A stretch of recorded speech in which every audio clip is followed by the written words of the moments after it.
Imagine that you wake up one morning and everything goes your way. Traffic lights turn green as you approach.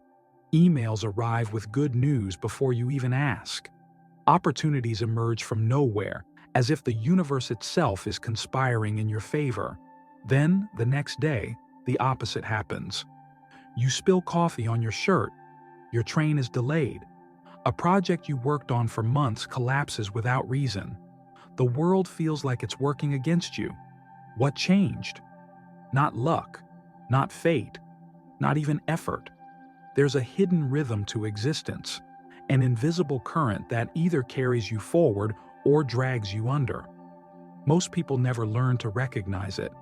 They fight against it, exhausting themselves in a battle they can't win. But a rare few discover the secret. The universe is always working, either for you or against you. The only question is, are you aligned with it? In 1928, Alexander Fleming almost ruined his bacterial experiments by leaving his lab messy. Returning from vacation, he found mold contaminating his petri dishes, and with it, the miracle of penicillin. The discovery that revolutionized medicine came not through relentless effort, but through allowing accident and observation to collide. Nature's intelligence worked through his apparent failure. Fleming didn't force the breakthrough. He created the conditions for it to find him. We've been taught that success comes from sheer willpower, that if we push hard enough, the world will bend to our demands. But history whispers a different truth. Leonardo da Vinci didn't force the Mona Lisa into existence. He let it emerge through patience and observation. Einstein didn't grind his way to relativity. He stumbled upon it while daydreaming about light beams. Nature itself doesn't strive. Trees grow without tension. Rivers carve canyons without struggle. Yet here we are, modern Sisyphuses, convinced that if we just push harder, faster, longer, we'll finally make it. But what if the opposite is true? What if our relentless striving is the very thing keeping us stuck? Think of the last time you tried too hard. A conversation where you forced a laugh and it fell flat. A project you over-engineered, only to watch it crumble. A relationship you clung to, suffocating what you wanted to save.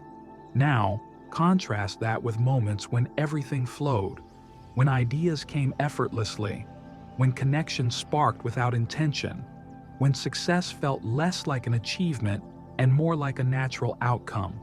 What was the difference? Control. When we force, we resist the current.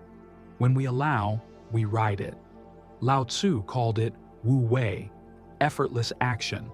The Stoics called it amor fati, loving fate. Jung saw it as the dance between the conscious will and the unconscious mind. But beneath the philosophy lies a terrifying truth. The universe doesn't care about your plans. It has its own rhythm, its own timing, its own intelligence. You can either align with it or exhaust yourself fighting it. This isn't passive surrender, it's strategic harmony. It's recognizing when to act and when to step back, when to speak and when to listen, when to push and when to let the tide carry you. So why does this feel so unnatural? Because we've been conditioned to believe that more effort equals more results, that anxiety is a sign of ambition, that struggle is the price of success. But what if we've been lied to? What if the real secret isn't doing more, but interfering less? The answer lies in the shadows of human psychology, in the fears and illusions that keep us straining against the natural order. And that is where we must go next. You've felt it before, that invisible pull, the quiet whisper urging you to slow down, to stop forcing, to let go. And what did you do? You ignored it. You doubled down. You pushed harder. You told yourself, if I just try a little more, it'll work. But it didn't. And now, standing in the wreckage of your own effort, you're forced to ask, why do we resist the very force that could set us free?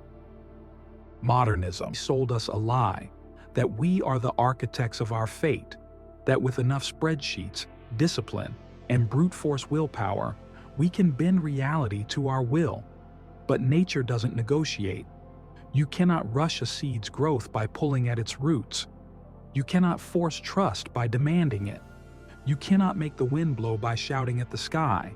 Yet we live as if these laws don't apply to us.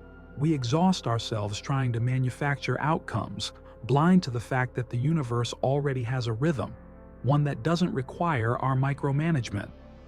A 2021 Harvard study on effort paradox revealed that participants who overplan their creative projects produce 43% less innovative results than those who embraced uncertainty. Brain scans showed excessive control, activated fear centers, shutting down the prefrontal cortex, the very region needed for insight. The harder we grip, the more wisdom slips through our fingers. Newton saw the universe as a machine to be mastered. But the Taoists knew a deeper truth. You don't command the river, you learn its currents. Modern physics agrees.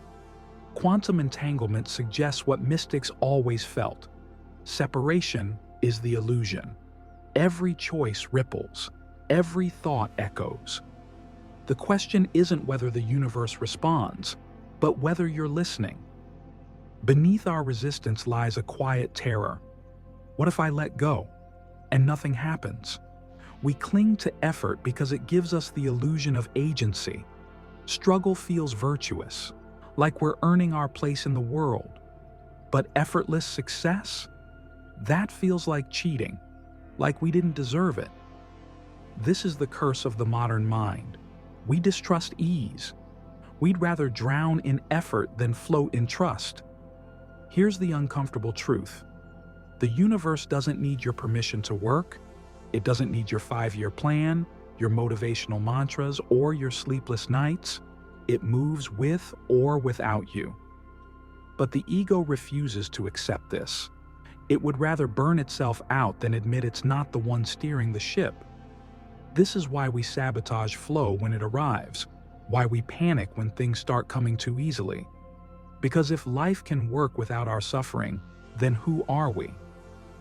From childhood, we're taught nothing worth having comes easy. Pain is the price of progress. No pain, no gain. These mantras are not wisdom. They're propaganda. Propaganda for a culture addicted to effort, terrified of stillness, allergic to the idea that some things shouldn't be hard. But what if the real work isn't doing, but undoing? What if the most radical act is not pushing forward, but finally letting go? This is where the shift begins, not with another strategy, another hack, another self-improvement grind, but with a single, terrifying question. What if you stopped fighting the current and let it carry you? The answer isn't in more effort, it's in surrender. And that is where we go next.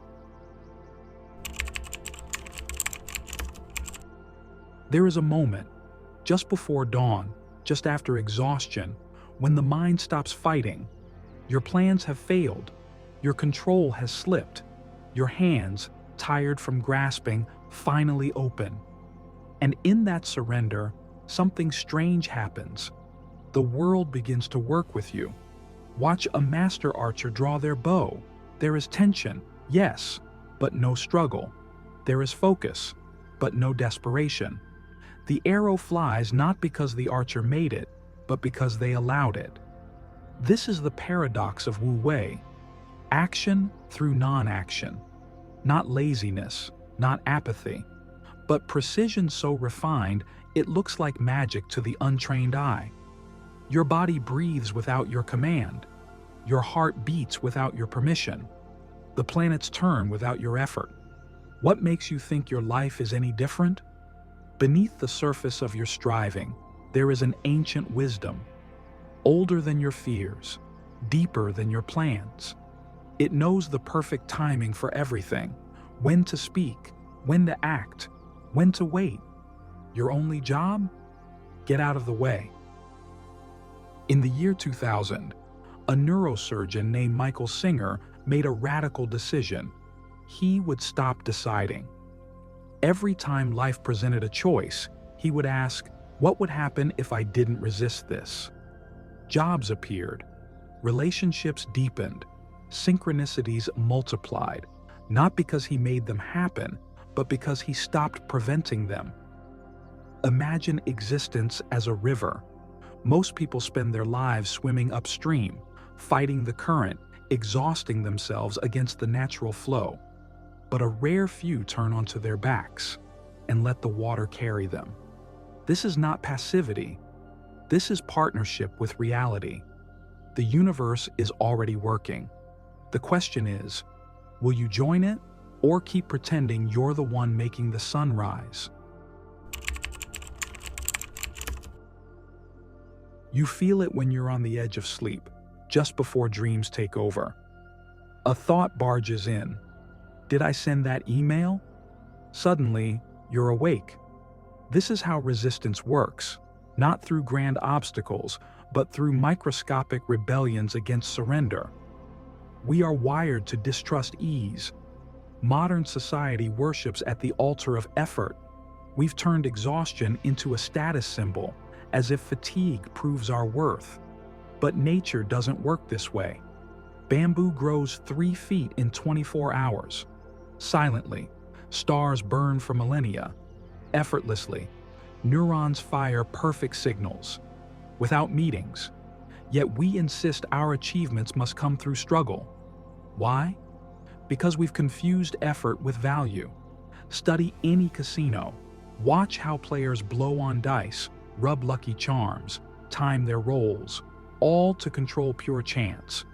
This is the human condition in miniature.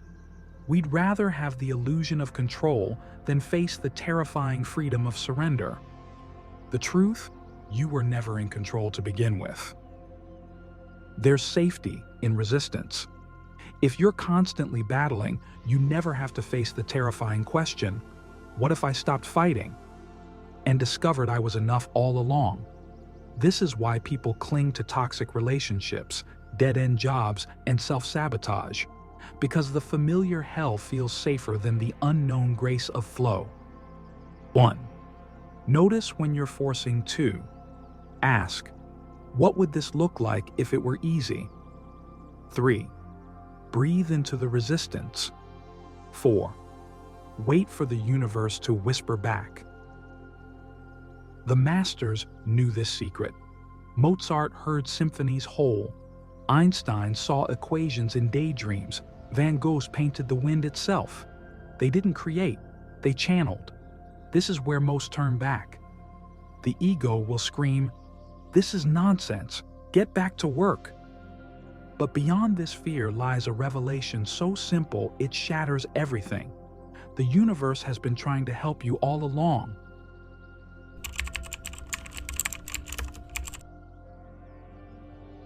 In 1967, physicist John Wheeler proposed the participatory universe theory. Reality requires observers to exist. Ancient Vedic seers said the same, that the cosmos dreams itself through our awareness. Here's the paradox. The more you accept you're a conduit, the more power flows through you. Like Da Vinci, who wrote, "Where the spirit does not work with the hand, there is no art."